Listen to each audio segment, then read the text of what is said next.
Hello, this is Mark from TradeInformed.com. Welcome to this video on backtesting a MACD trading strategy using Excel.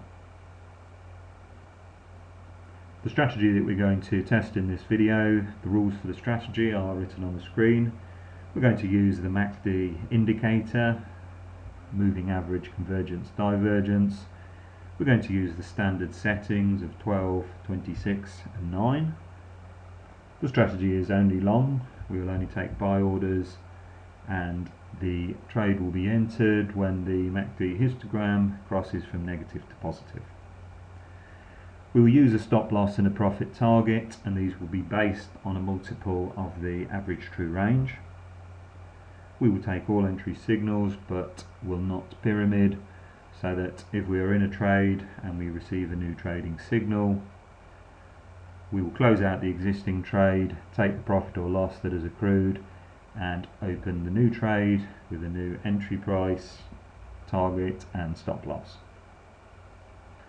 The strategy will be backtested on historic data of the S&P 500 on the weekly time frame, and the historic data spans from 1950, when the index was first calculated, to the beginning of 2013.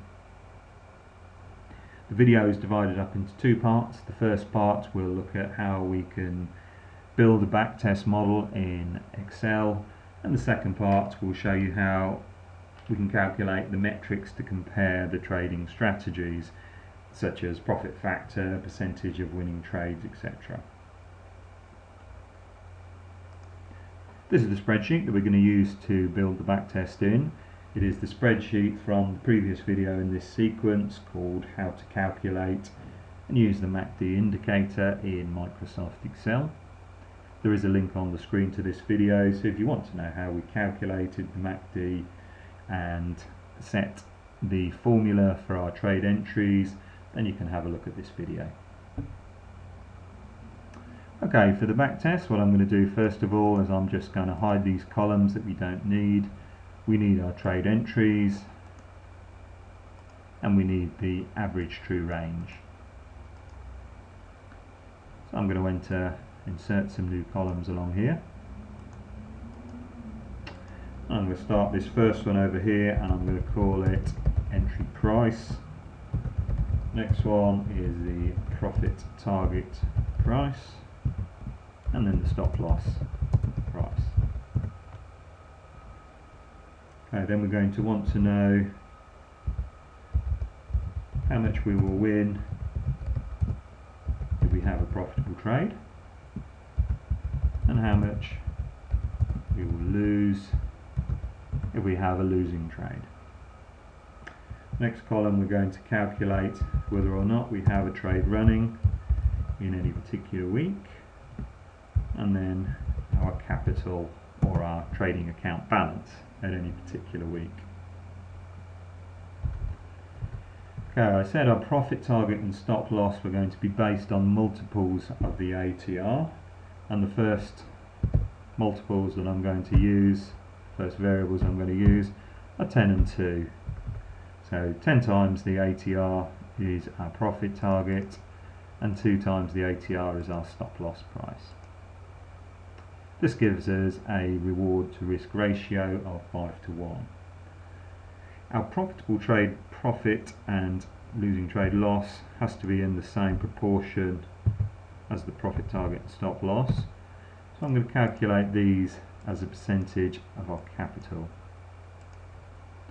This means whether our capital grows or shrinks during the test, we would always be investing exactly the same proportion of our capital per trade. And so we can test different multiples of risk. I'm going to put in a factor here, and I'm going to multiply this by the multiple in this cell, and we press F4 to keep this cell fixed. So our initial settings will be a risk of 5% of our capital per trade, a maximum risk, and a maximum potential reward of 25%. Now if we scroll down here, we can see that we have our first trade entry in November of 1950, and the formula that we're going to use to calculate our entry price, in fact to build our whole backtesting model, is going to be using if functions. And the first one is very straightforward, and we say equals if, open brackets, this cell alongside it equals trade, then take the closing price from the same week, and if it doesn't equal trade, then just take the value in the cell in the previous cell. Okay, we can see that it's picked it up correctly, so we had a trade signal and it took the closing price of that week. Our profit target price is obviously based on our entry price, and we will use a similar formula. So equals if this equals text trade, then take our entry price and add to it our ATR, average true range for that particular week, multiplied by our profit target multiplier, and press F4, and if it doesn't say trade, well then just take the previous cell and then close back in. Okay, so our first profit target price is 24.28. Stop loss we're going to calculate in exactly the same way. So this cell equals trade, then take our entry price, and subtract the ATR multiplied by our stop loss factor, F4. If this is not the case, then take the previous cell. I'll put this to 2 decimal places, and we can see that our formula has calculated our first 3 significant prices: our entry price, our profit target, and our stop loss. Okay, now we're going to have a look at our profitable trade profit and losing trade loss. The capital that we're going to start the back test with is a notional $1,000, and I'll put this in up here. And what we're going to use to signify a trade running is a binary system of 0 to say no trade and 1 to say 1 trade in this case. So I'm going to bring our capital down here, as this is our first trade. You can see we've now got $1,000 alongside our first trade entry. Okay, our profitable trade profit, as I've already said, will be based on a multiple of our capital, and that multiple is the fixed 25%. So we click on this cell and we press F4, and we multiply it by the capital of the previous week, and just press return. Our loss is calculated exactly the same way. We click in this cell, press F4, and multiplied by the capital. So we can see that our first potential profit is $250 maximum profit, and our first maximum potential loss is $50. Okay, now to calculate the trade running, we're going to also use an if function, slightly more complicated because we're going to use a nested if function, which we use when we have different potential options and outcomes. I'm also going to use an OR function, which makes sure that both of the logical tests are correct, or sorry, if either of the logical functions are correct. So our first one is if or this cell here equals trade, or if this cell above it equals what we've set up here, means that there is a trade, F4. Then we have to check whether or not the trade is closed in this week. We're going to do this by having a look at the high of this particular week and just checking that it is lower than our profit target, and we make this an if function. So we've checked that our high of the week hasn't hit the profit target and we've closed out our trade for a profit.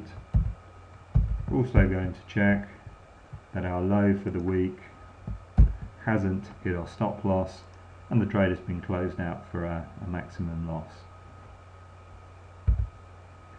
So if both of these conditions are met, then we can say 1. We can say this up here, which signifies that a trade is running in this week, and again we press F4.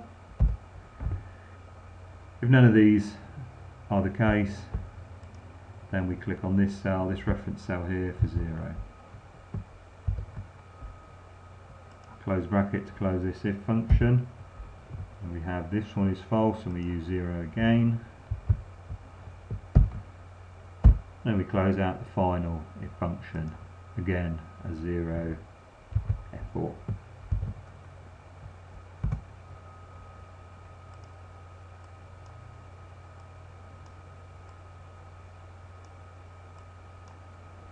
Okay, now as I drag the prices down one level, we can see that from no trade running to 1 trade running, the backtest has picked up the fact that we have hit a trade at this point and it hasn't been stopped out.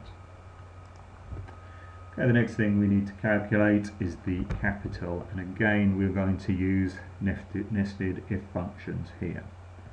Start off with equals.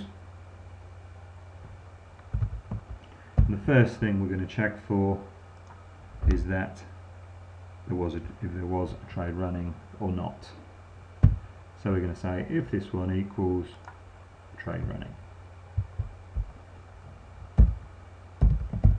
If again there is a trade running, we're going to have to look at over here again, over at our prices, whether or not the high of this particular week was greater than our profit target.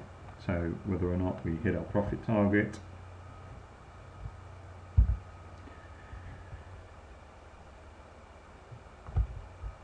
If we hit our profit target, what we want to do is we want to take our capital from the previous period and we want to add to $250, which we've already calculated is what we earn on a profitable trade.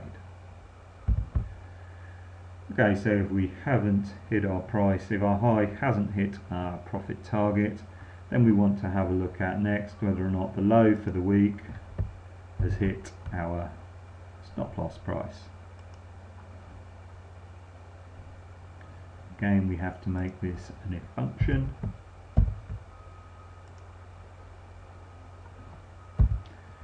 And what do we do if we've hit our stop loss? Well, we have to take our capital and we have to subtract from it our losing trade loss.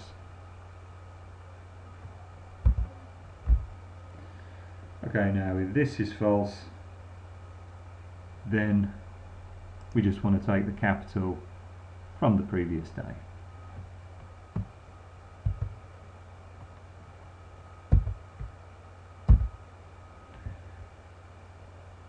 And then take the capital again just from the previous day. Now we can close out the final if function.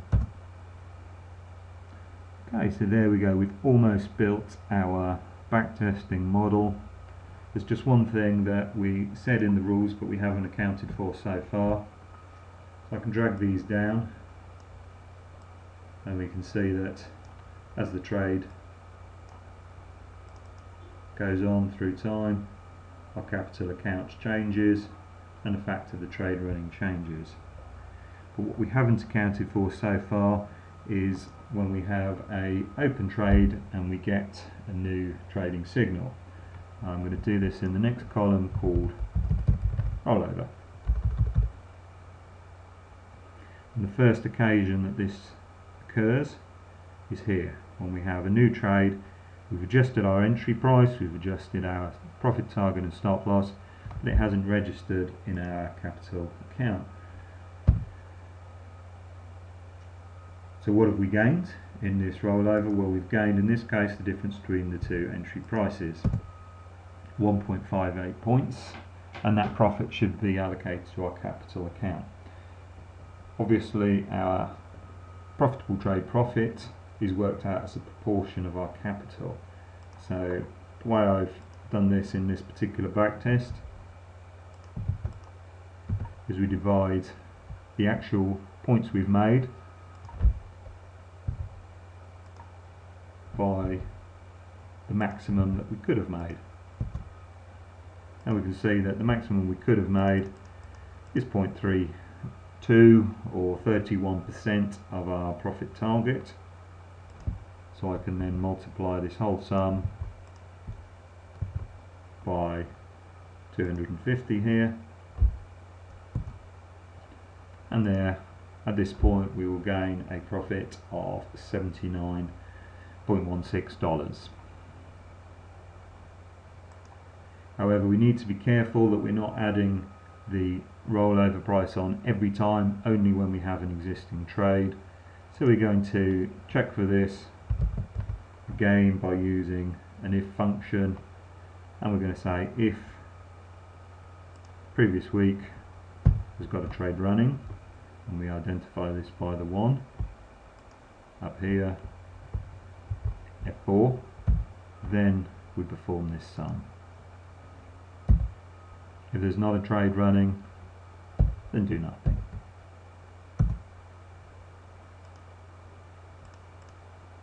I'm going to drag this down. Okay, the last thing we have to do is add this rollover to our capital. We're going to do this simply by adding this cell here. And then we double click on the bottom right hand corner to drag these all down. I'm going to do this to no decimal places.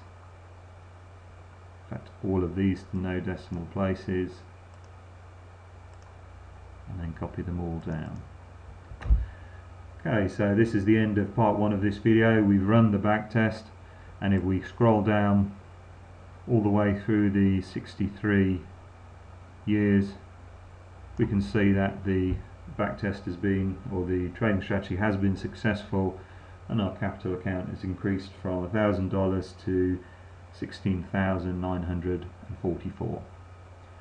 I have done a link on the screen to the new video, so you can click on this to see how we can use this information and calculate some metrics to compare the trading strategies.